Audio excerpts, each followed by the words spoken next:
The Mandalorian Season 3 Episode 4. Episode 4 thankfully returns to The Mandalorian and sticks with him for pretty much most of the episode. And whilst there wasn't a whole lot of substance or obvious progress, it was decent entertainment. The episode kind of focused on training for the foundlings and Grogu, and also Bo-Katan as she's getting integrated into the Creed, you know, sort of learning the ways of how these Mandalorians do things. All this stuff was kind of nothingness, you know, like it's okay. There's little bits of, you know, I guess character progression, but in the end there's not a whole lot to it. But you still want to watch, or at least I did. I was still like intrigued to see where things were leading. All this training and whatnot is interrupted by an animal attack, another one, and I'm starting to wonder why these Mandalorians pick this spot, because it seems to be a hot spot. It seems like every other day they're getting attacked by some fucking dinosaurs, so maybe they should move. It's just a, you know, food for thought. But at this point you kind of gauge what the episode is going to be. Like, this big pterodactyl looking thing like takes a foundling, and then you just kind of know the episode's going to be a rescue mission about getting him back. It's not really,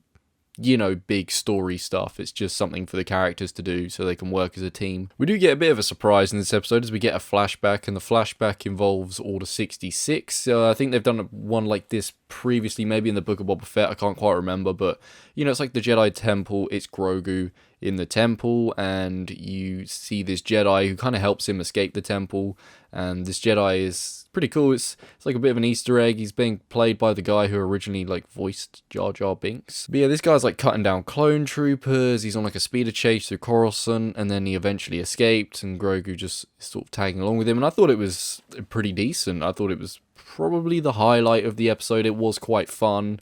It's always cool to see stuff that goes back to that prequel areas, you know, different perspectives of Order 66, and yeah, it's kind of nice to see live action clones. Obviously this isn't the first flashback in terms of Grogu and, you know, being on Coruscant and the Jedi Temple attacks. I'm wondering if they're going to like do more, because they want to show how Grogu got from this point to the point where the Mandalorian finds him at the start of Season 1. I'm not sure if they're just going to keep rolling with that, or if they're just doing it because obviously these flashbacks happen when Grogu is sat with the armorer, and Mando has the same thing when he sees like the hammer hitting the steel. I don't know, it just seems to trigger flashbacks whoever's sat there. So I don't know if that's just why they did it, or if they didn't know what to fill the episode with content wise and that's why they did it, but it was cool. Obviously our Mandalorians, they complete their rescue. It was pretty entertaining. I gotta say, the episode looked very, very impressive, you know, like the landscapes, the jetpacks, the armor, just really cool. And, you know, the CG for like the big pterodactyl and the babies looked